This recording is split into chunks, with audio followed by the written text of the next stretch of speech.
যাওয়া ঘটনা তুলে ধরা।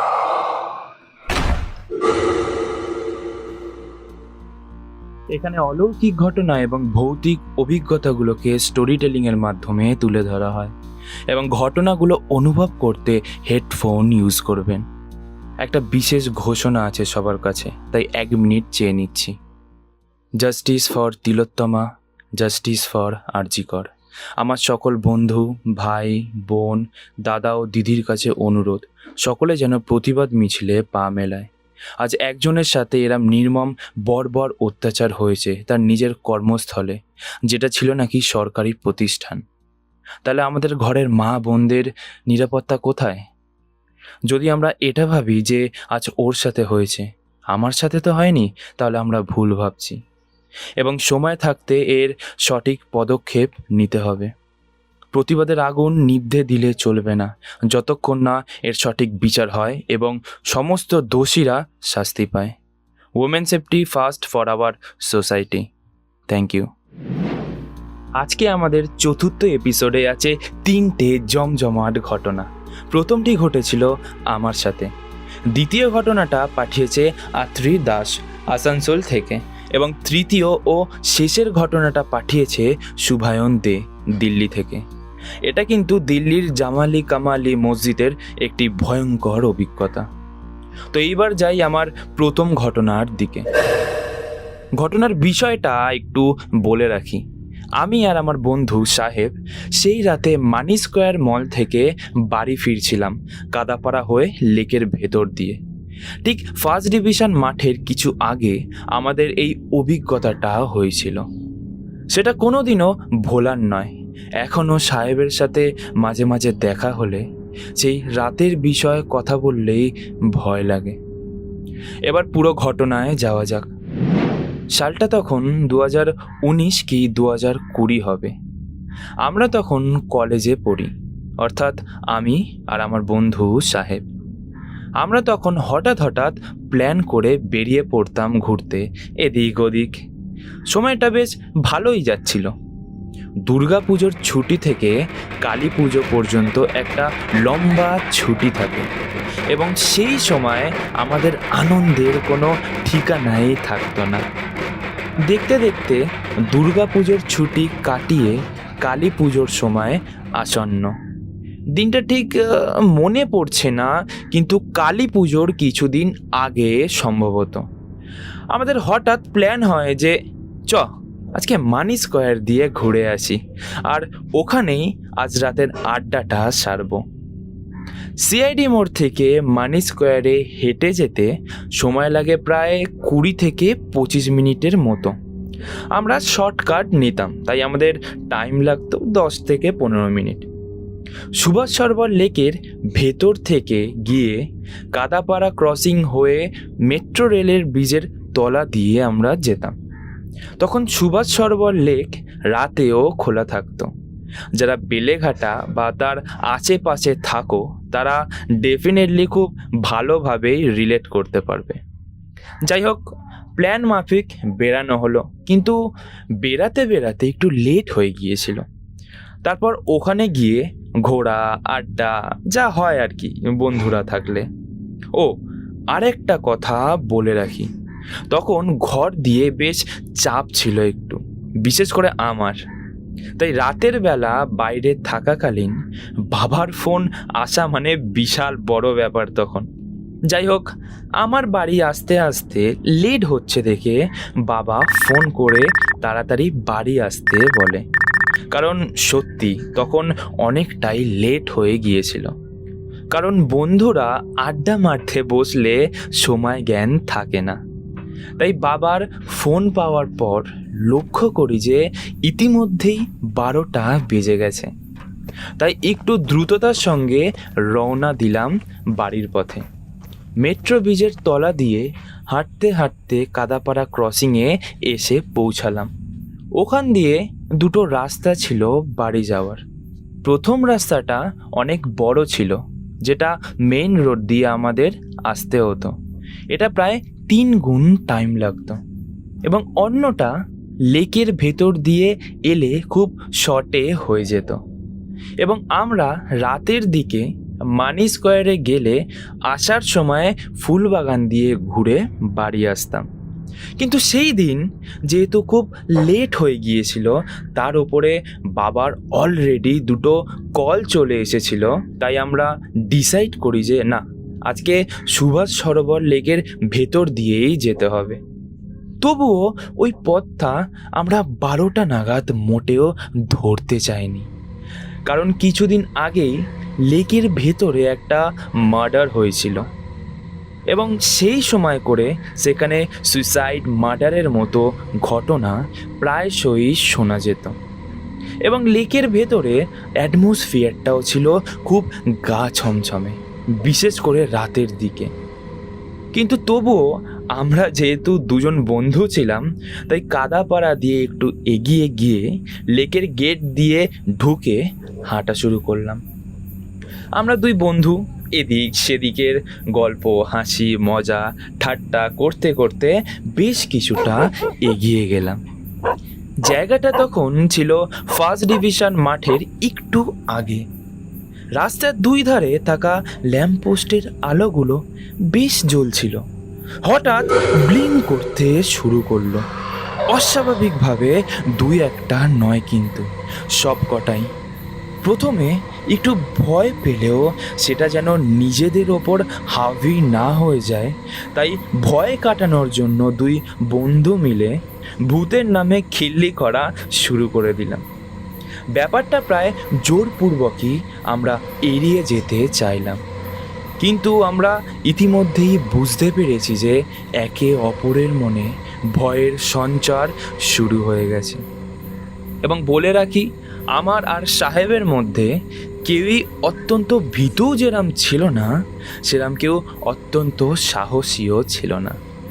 আমরা দুজনেই ছিলাম সাহসী ও ভীতুর মাঝামাঝি। এত পর্যন্ত ঘটনাটা হয়তো স্বাভাবিক ছিল। এবার ল্যাম্পপোস্টের আলোগুলো জ্বলানেবা করতে করতে গাছপালাগুলোর, বিশেষ করে ওপরের মগ ডালের ঝাড়গুলো এদিক ওদিক পাগলের মতো দুলতে শুরু করলো। কিন্তু সেই অনুযায়ী নিচের ডালপালাগুলো তুলনামূলকভাবে অনেক কম দুলছিল।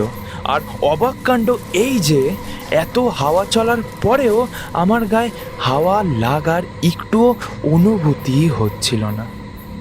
সত্যি বলতে অবস্থা টাইট হয়ে গিয়েছিল এবং মনে মনে আমি ভাবছিলাম যেন কোনো লোকের দেখা পেয়ে যায় এবং তাড়াতাড়ি যেন লেক ছেড়ে বাইরে বেরাতে পারি। কিন্তু এখনো পর্যন্ত আমরা ভয় পেলেও আমাদের সেরম ক্ষতি হয়নি। এবার খেয়াল করলাম সাহেব কিরম চুপ হয়ে গেছে, আর আমায় বেশ বল প্রয়োগ করতে হচ্ছে ওকে ঠেলে ঠেলে এগিয়ে নিয়ে যাওয়ার জন্য। ওর চোখের দিকে নজর পড়তেই আমি খেয়াল করলাম ওর চোখটা হালকা লালচে হয়ে গেছে, আর ওর হাঁটার জন্য যে বল প্রয়োগ করতে হয় সেটা যেন আস্তে আস্তে ও কমিয়ে দিতে লাগলো। আমি বারবার ওকে কিছু বলার চেষ্টা করছি, কিন্তু ও কিছু উত্তরই দিচ্ছে না, যেন থম মেরে আছে। তার সাথে সাথে ল্যাম্পপোস্টের আলোর দপদপানি, গাছগুলোর শুধুমাত্র মগডালগুলোর অস্বাভাবিক আচরণ, আর তার সাথে যোগ হয়েছে ওই পরিবেশের নিস্তব্ধতা, এই পুরো মিলিয়ে এক চরম অনুভূতির সৃষ্টি হচ্ছিল। ঠাকুরের নাম নিয়ে কোনো মতে ওকে ঠেলতে ঠেলতে এগিয়ে যাচ্ছিলাম এবং কিছুক্ষণ পর রাধাকৃষ্ণ মন্দিরের কাছে পৌঁছে দেখি দুটো বয়স্ক লোক বেঞ্চে শুয়ে আছে। তখন কিছুটা হলেও মনে বল ফেরে। তাদের ডেকে অনুরোধ করি, কাকা, আমাদের লেকের গেট পর্যন্ত একটু ছেড়ে দিয়ে আসবেন। কারণ লেকের গেট থেকে বেরাতে এখনো প্রায় 2 থেকে 3 মিনিট হাঁটতে হবে এবং সাহেবের অবস্থা তখন ভালো ছিল না, তাই আমার সাথে একটা কাকা সাহেবকে ধরে ধরে লেকের গেট পর্যন্ত ছেড়ে আসে। তারপর ওকে নিয়ে একটা বেঞ্চে বসাই কিছুক্ষণ এবং ওর মুখে জলের ঝাপটা দিই। প্রায় 10-15 মিনিট পর ও একটু সুস্থ বোধ করলে ওকে ঘরে ছেড়ে দিয়ে আসি। তারপর দিন ওকে ফোন করলে ও জানায় যে ভাই কাল রাতে খুব জ্বর এসেছিল রে, আর গা হাত পাও এখনো ব্যথা আছে। বেশ কিছুদিন পর সাহেব অবশ্য পুরোপুরি সুস্থ হয়ে ওঠে। তারপর থেকে ওর সেরকম আর কোনো অসুবিধা হয়নি। তো এই ছিল আমার জীবনে ঘটা আরেকটি অভিজ্ঞতা। এবার যাব আমরা আমাদের দ্বিতীয় ঘটনার দিকে। দ্বিতীয় ঘটনাটা পাঠিয়েছে আত্রি দাস আসানসোল থেকে, এবং এটা কিন্তু স্বাধীনতার আগের ঘটনা। এটা ঘটেছে আত্রির মামা বাড়িতে তার দিদা ও বড় মার সাথে। আত্রি যেরমভাবে ঘটনাটা বলেছে আমি ঠিক সেরমভাবেই তুলে ধরছি। এই ঘটনাটা অনেক বছর আগেকার, স্বাধীন ভারতের আগের ঘটনা। 1940 থেকে 42 সালের মধ্যে ঘটা। আমার মামা বাড়ি ইছাপুরে, যেখানে রাইফেল ফ্যাক্টরি আছে। আমার মামা বাড়িটি বেশ বড় এবং দোতলা বাড়ি ছিল। ঠিক আগেকার দিনে বড় দালান বাড়ি যেরম দেখতে হতো ঠিক তেমনই। বাড়ির সামনে বড় সদর দরজা পেরিয়ে রাস্তা, এবং সেই রাস্তার পাড়েই একটা ছোট্ট পুকুর। পুকুরটি খুব গভীর না হলেও পাড়টা খুব খাড়াই ছিল। এবার মূল ঘটনায় আসি। আমার দিদা ও বড় মা, অর্থাৎ দিদার শাশুড়ি মা, রোজ রাতে খাওয়া দাওয়ার পর ওই পুকুরে বাসন মাজার জন্য যেতেন। তখন আলো তো ছিল না, তাই সব কাজ হ্যারিকেনের আলোতেই করতে হতো। জনবসতি খুব কম ছিল তখন, তাও একটি বাড়ি থেকে অন্য বাড়ির দূরত্ব প্রায় 150 থেকে 200 মিটার, এবং বাড়ি আর পুকুর এই দুই জায়গা থেকে প্রায় 50-60 হাত দূরে ছিল রাস্তা, আর রাস্তার ওপারেই ছিল মুসলিমদের কবরস্থান। তো ঘটনার দিন রাত্রেবেলা দিদা ও বড় মা রোজকারের মতো পুকুর পাড়ে বসে বাসন মাজছিল। একজন মাজছিল এবং অন্যজন সেগুলো ধুচ্ছিল। ইতিমধ্যেই কাজ সারা হয়ে গেলে আমার বড় মা যখন উঠতে যাবে, হঠাৎই তার চোখ পড়ে যায় রাস্তার ওপারে থাকা কবরস্থানের দিকে, এবং কিছুটা অস্পষ্ট হলেও বড় মা বুঝতে পারে যে সাদা মতো কিছু একটা এগিয়ে আসছে। সেটি এখনো 50 থেকে 60 হাতের দূরত্বে। গরুর মতো কিছুটা দেখতে লাগছিল দূর দিয়ে, তবে উচ্চতাটা ঠিক অতটাও নয়। আর সেটা হাঁটছিল বা দৌড়াচ্ছিল না, কিন্তু খানিকটা হনুমানের মতো লাফিয়ে লাফিয়ে আসছিল। বড় মা ইতিমধ্যেই দিদাকে তাড়া দিতে থাকে যে তাড়াতাড়ি আসার জন্য, কিন্তু ততক্ষণে সেটা লাফাতে লাফাতে 10 থেকে 15 হাতের দূরত্বে চলে আসে, এবং এত কাছে চলে আসার পরেও ওই অন্ধকারে তার চোখ, মুখ, নাক কিছুই বোঝা যাচ্ছিল না। শুধু অদ্ভুত আকৃতির প্রাণী মনে হচ্ছিল, যেটা বড় মা তার জীবন দশায় এর আগে আর কখনো দেখেনি। সেটা যে আসলে কি ছিল সেটাই বুঝতে পারেনি।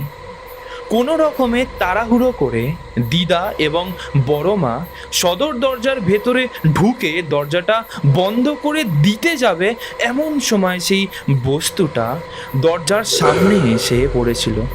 কিন্তু ভাগ্যক্রমে তার আগেই বড় মা দরজায় খিল লাগিয়ে দেয়, এবং ওপার দিয়ে ধপধপ করে 2 বার দরজায় ধাক্কা মারার আওয়াজ শুনতে পাই, এবং সেই রাতটা তারা খুব ভয়েই কাটিয়েছিল। আর পরদিন সকালে দাদু বেরিয়ে পুরো জায়গাটা ভালো করে দেখে, কিন্তু কোনো জীবজন্তুর পায়ের ছাপও দেখতে পায়নি। তাহলে ওটা কি ছিল? এবং যেখানে কবরস্থান ছিল, দেশভাগের সময় মুসলমানরা চলে যাওয়ার পরে ওই জায়গাটা জলের দামে বিক্রি হয়ে যায়।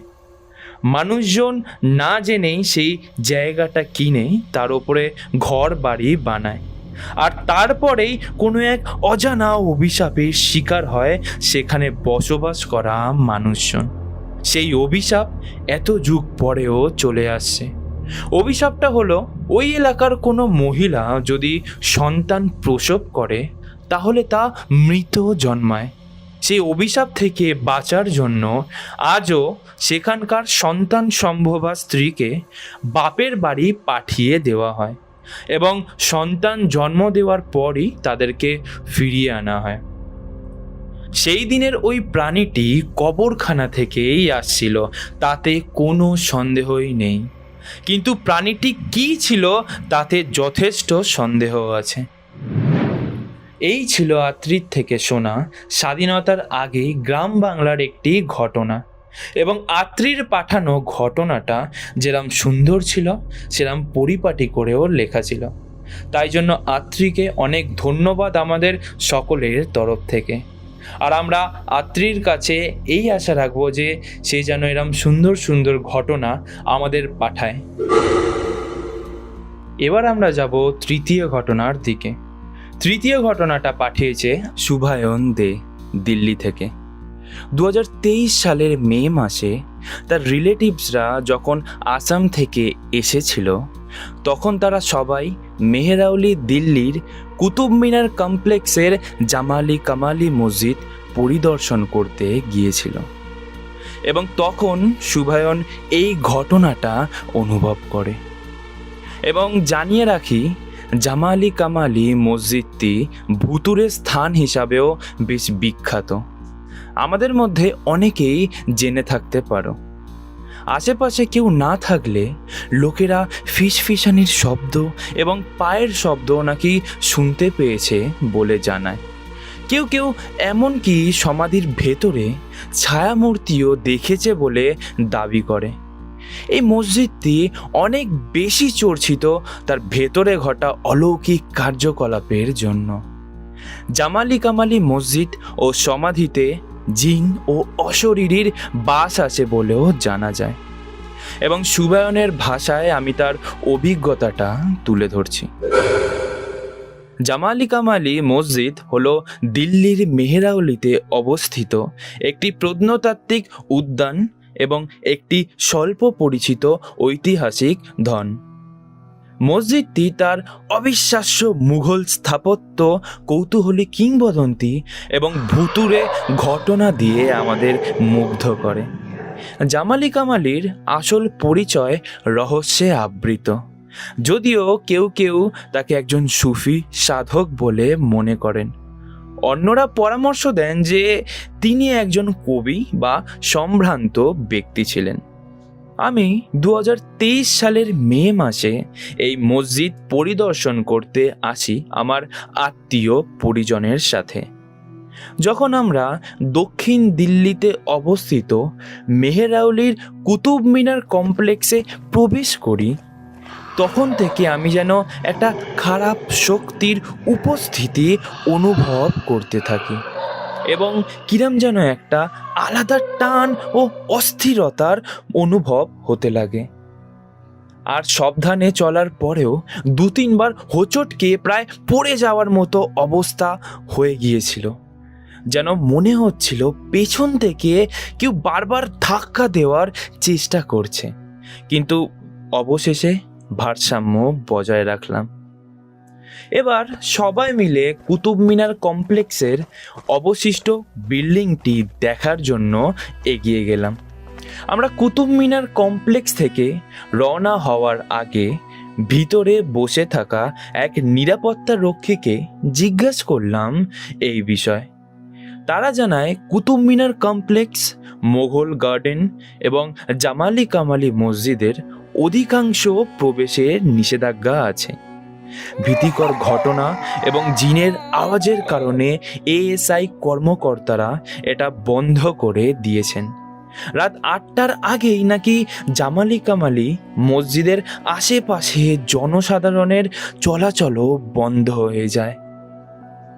যার নাম থেকে কুতুব মিনারের নামকরণ করা হয় সেই সাধু সমাধিও আমি দেখেছি, যার নাম হলো কুতুবউদ্দিন বখতিয়ার কাকি। এবং এখান থেকে বেরিয়ে আসার সময় আমি কারোর পায়ের আওয়াজও অনুভব করি। অবশেষে কুতুব মিনার কমপ্লেক্স থেকে বেরিয়ে কিছুটা স্বস্তি অনুভব করি। তারপর রাজঘাট, শক্তি ভ্যান এবং শক্তি স্টলে যাই।